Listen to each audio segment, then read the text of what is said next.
Let eMarketer analyze your data.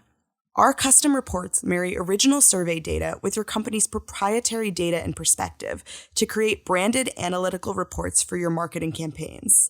Lead the narrative around key topics. Visit emarketer.com/advertise to learn more. Hello, listeners. Today is Wednesday, September 18th. Welcome to Behind the Numbers, Reimagining Retail, an eMarketer podcast. This is the show where we talk about how retail collides with every part of our lives. I'm your host, Sara Lebow. Today's episode topic is the Gen Z path to purchase.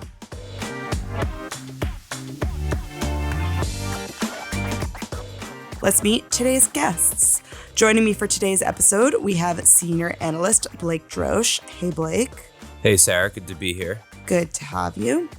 And also with us is analyst Paola Flores-Marquez. Hi, Pao. Hey. Welcome back to the podcast.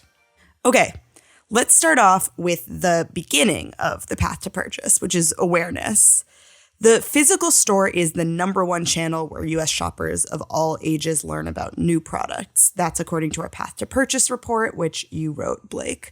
So my question is the same true for Gen Z? Does Gen Z value the physical store as much as other generations do? Yeah, actually, surprisingly, they do. There wasn't much of a difference comparing the influence of the physical store on Gen Z's brand and product awareness in comparison to any other generation. There were, of course, some, other interesting areas where Gen Z under indexes and over indexes, but those different influences didn't do anything really in our survey to diminish the influence of the physical store for Gen Z. So still very much a relevant channel for, these digital natives. So stores matter. We're spoiling the thesis of this episode early. Also going to spoil what some of those over-indexing for Gen Z stats are. According to your report, 51% of Gen Zers discover products on social compared to 26% of the overall population. So can you point out how Gen Z's path to purchase differs from the general population? Yeah, the two big standouts were, obviously social media just plays a much bigger role in influencing, really everything that Gen Z does, but particularly as a shopping channel. It's, this is very different from saying that, Gen Z over indexes with social commerce. So it's not necessarily that, the majority of the Gen Z generation are doing all of their shopping within a social platform, including, checkout. But the influence at the top of the funnel is really predominant. It's not necessarily, they're the only generation, though, discovering products on social networks. I think for the overall path to purchase results, social media was number 2 behind the physical store for all generations as well, but just certainly more pronounced for Gen Z. Yeah, and the other thing that was pronounced was Gen Z was on social using TikTok more than other generations and using Facebook less than other generations. Pao, can you talk about Gen Z's TikTok and social habits a bit? Yeah, so I think when we think about TikTok, it is the quintessential Gen Z application, right? In the same way that Facebook and Instagram were kind of synonymous with millennials, and now Facebook is kind of synonymous with baby boomers. TikTok was the first app for Gen Zers to sort of pick up and popularize, and they continue to dominate the majority of the platform. We're talking about 44% according to our forecast. So it is where they predominantly hang out and spend the majority of their time. They spend 3 times more than the general population on TikTok. I'm doing my part to make the general population number go up. Thank you. We appreciate that. But I think one interesting thing about TikTok is it's kind of symbolic of the way that Gen Z's digital world is sort of consolidated all into one place, right? When I think about shopping and I think about doing my research for shopping, I don't think about doing my research on Instagram, right? For me, Instagram is for entertainment. And then maybe I'll do my research on Reddit or I'll look at other user reviews on the website for the product. But for Gen Zers, TikTok really is their one-stop shop for most of their needs, their daily needs. It's interesting you say one-stop shop because like for research, entertainment, discovery, definitely. But something that interested me about Blake's report that I don't think you were getting at with one-stop shop, but is that Gen Z is making purchases in stores. So they're discovering products on TikTok or on social media, but then they're actually making the purchases in store. Yeah, because going out is fun. I think it's like, I mean, think about it. Like you're growing up in this world where everything is constantly digital and like you went through the pandemic and you're in your teens and your 20s, like going out is really fun. Like, so even though the majority of our digital life is online, like you still want to find reasons to go out and spend time like in the outside world. And also, I think we're talking about a generation that really cares about the quality, and I think it's a rite of passage to get scammed on the internet occasionally. And so once you've been burned once or twice, you kind of want to make sure that what you're buying is legit. So I think that kind of plays a role too in their like desire to sort of take it offline. I think that's really exactly right. Like there's a really, really, strong use case for the way that TikTok operates being conducive to discovery. And obviously, it's a very sophisticated platform with a lot of different shopping integration that's meant to sort of move the customer down the purchase funnel to conversion. But at the same time, like, it's not just about that. I think both for consumers and for marketers who are operating on the platform, the most valuable service that TikTok provides is that upper funnel awareness. So it's, that's sort of the key piece. That's so difficult to measure, though. I mean, let's take like Elf, for example. Elf Beauty, huge TikTok brand, and a common one where if you're searching like NARS lipstick dupe, you'll find an Elf product, but you might not buy that on TikTok, although they are integrated with TikTok Shop. You'll probably go into a Target and then buy it or somewhere else. Can you measure that? Can you plan for that? Can you make media decisions based on that? Well, I mean, that's an inherent difficulty with particularly CPG brands who are still seeing, 80+% of sales come from retail channels. It's very difficult to measure your digital investment with your in-store sales, particularly when you're a CPG brand, it's coming through a retailer, and that's sort of a black box. So it is really, that is sort of one of the struggles of marketers is justifying their digital investments. And I guess, to sort of plug the path to purchase research that we do, I mean, that is really sort of what we're trying to get at the heart of, is measuring like what is the sort of influence of digital at the top of the funnel, even if it's not, directly transacting to, a purchase on TikTok, a purchase online in general, or, a purchase through, one of the various retailers or even, brand owned and operated stores. It's very difficult. It's very complex. But I think that especially with Gen Z, the takeaway is that these brands and retailers kind of need to be everywhere because there's such a long tail of digital platforms now. And Gen Z is the generation that's more likely to be on, more of them or all of them. So there's so many pockets. Yeah, they're juggling so many and they're catching up to millennials on so many of the platforms. Like they've overtaken them on YouTube. More Gen Zers they're about to overtake millennials on Instagram. Like they use Pinterest like way more than I realized. Yes, they love it. And I think they're just more willing to explore all these digital spaces. They're also exploring like emerging apps that are sort of switching it up, like Locket, right? We all remember Be Real. Like they're just willing to take that risk and explore those digital spaces. Yeah. Something that I've been thinking about is Gen Z's changing behaviors, right? Like you're talking about how they're willing to try new things. Does that mean that their behaviors are going to shift and become more like older generations? Or is Gen Z sort of like locked into this social first buy in store model? I think that there are some things that are true for every generation, right? Like the experience of being in your 20s and like exploring the world and wanting to get out there is something that every single person goes through.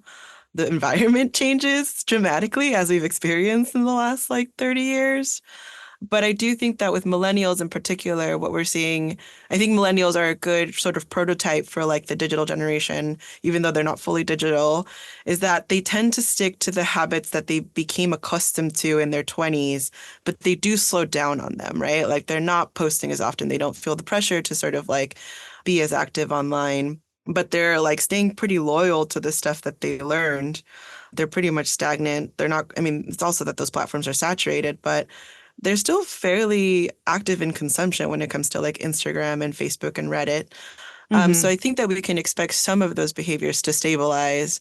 But yeah, eventually Gen Zers are going to like have to prioritize families and careers, and their ideals are going to change, and they're going to be less open to sharing those aspects of their lives because that's just part of growing up. So I think we can expect some of that to shift, but the core habits that they build, unless barring some major new technological advancement that radically changes. Or a TikTok ban. Yeah, or a TikTok ban. Like, I think we can definitely expect the way in which they search and interact with these things to remain stable for a while. I think one of the things that was really interesting about the path to purchase research was that, Gen Z sort of across the board, they were less likely to make an immediate purchase after discovering a new branded product, and they're way more likely to engage with different online resources in order to research products before they made the purchase.